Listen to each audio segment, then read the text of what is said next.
Hello viewers, আমার channel civil engineering মাস্টারে সবাইকে স্বাগত জানাই। আমরা আজকে দেখব ডিমের স্টিল কী করে ফিক্সিং হয়েছে। আমরা দেখতে পাচ্ছি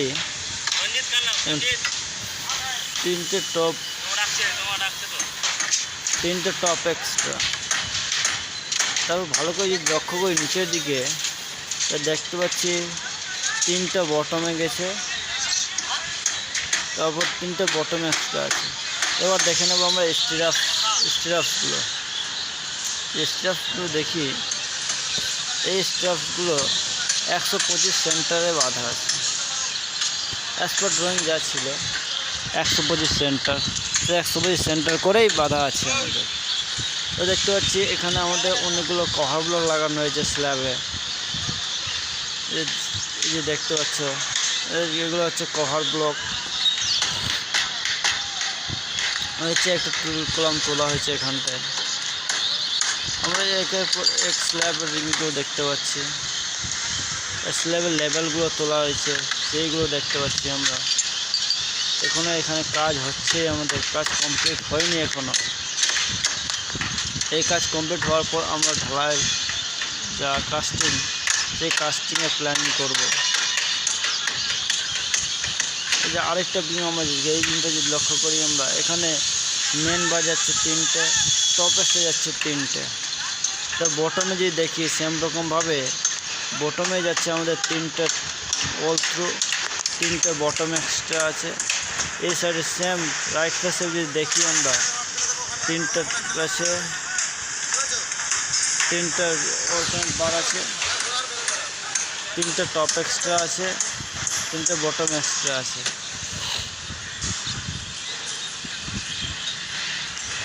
হচ্ছে এই যেগুলো দেখতে পাচ্ছি, এগুলো হচ্ছে আমাদের কভার ব্লক। স্ল্যাবে প্রপার কভার ব্লক দেওয়ার কারণ হচ্ছে রোডটা যাতে প্লাইয়ের থেকে জড়িয়ে না থাকে, বা রোড যাতে দেখা না যায়, স্টিল যাতে দেখা না যায়, তার জন্য আমাদের এই যে কভার ব্লকগুলো ইউজ করা হয়।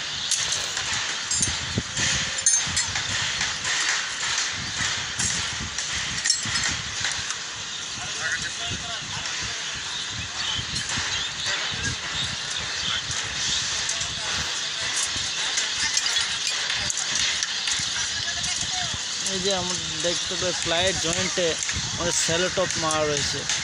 যখন আমরা কাস্টিং করব,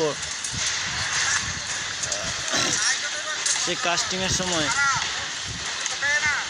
যাতে ব্লিডিং হয়ে জলটা বেরিয়ে না যায়, নিচে দিয়ে জল বেরিয়ে না যায়, তার জন্য আমাদের স্যালো টপ মারা আছে।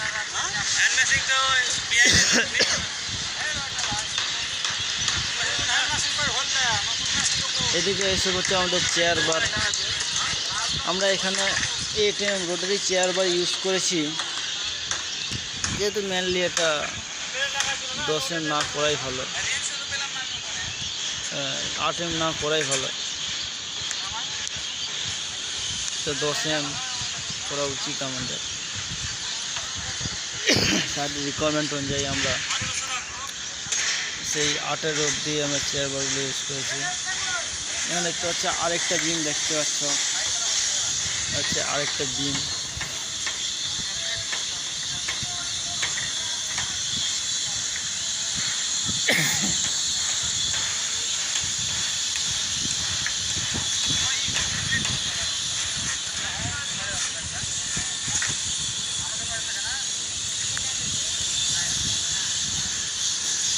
দেখো কভার ব্লকগুলো, এই দেখো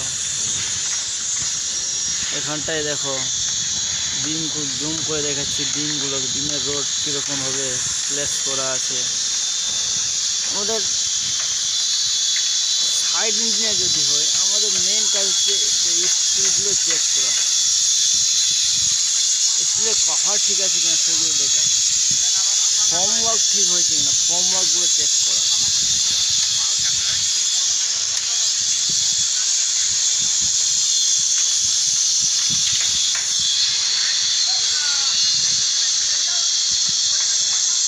এই দেখো এখানে একটা আরেকটা বিম আছে, দেখো বিমের নিচের দিকে যে লক্ষ্য করো ভালোভাবে, এই যে বিমের নিচে কভার ব্লক লাগানো রয়েছে।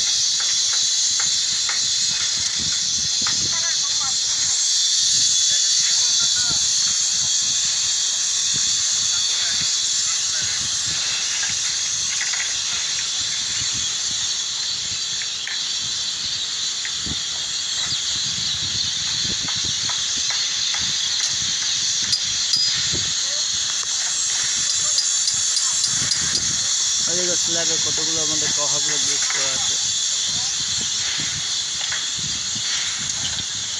এখানে কন্টিনিউ কাজ চলছে। স্ল্যাবের টপ এক্সট্রুডগুলো বাঁধা হচ্ছে। স্ল্যাব পুরোপুরিভাবে বাঁধা হয়নি, এটা প্রজেকশন বার করা হচ্ছে।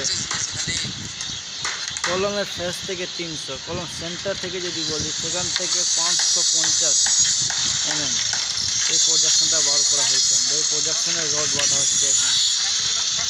এই প্রজেকশনের টপ বটম বলগুলো বাঁধা হয়েছে, এবার টপ এক্সট্রাগুলো বাঁধা হবে। আমাদের এই মিস্ত্রিগুলো কাজ করছে এখনো। আমাদের টপ এক্সট্রা স্টিলগুলো কাটা রয়েছে, সব সেরকম প্লেসিং হবে। এই দেখো আমাদের পুরো স্ল্যাবটা রেডি হচ্ছে। এই পাশে দেখো একটা লিফট আছে, আমাদের লিফটের কাজটা একসঙ্গেই হবে আমাদের।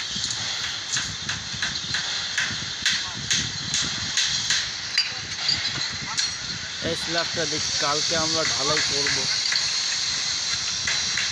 এই কাস্টিং প্রোগ্রাম কালকেই আছে আমাদের।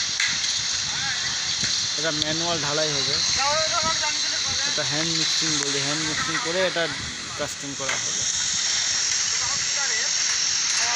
এদের রেশিও যা থাকবে আমাদের M25 রেশিওতেই হবে, M25 গ্রেডেই হবে। M25 যা রেশিও সেই অনুযায়ী আমাদের সেই কাস্টিংটা হবে।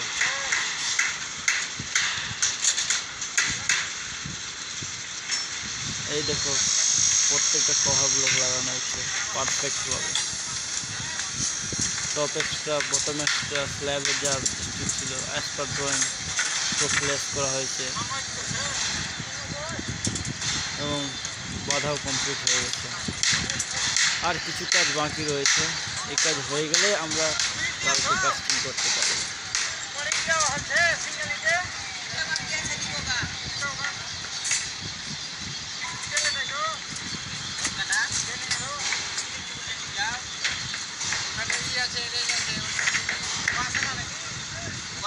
এই হচ্ছে আমাদের স্ল্যাব।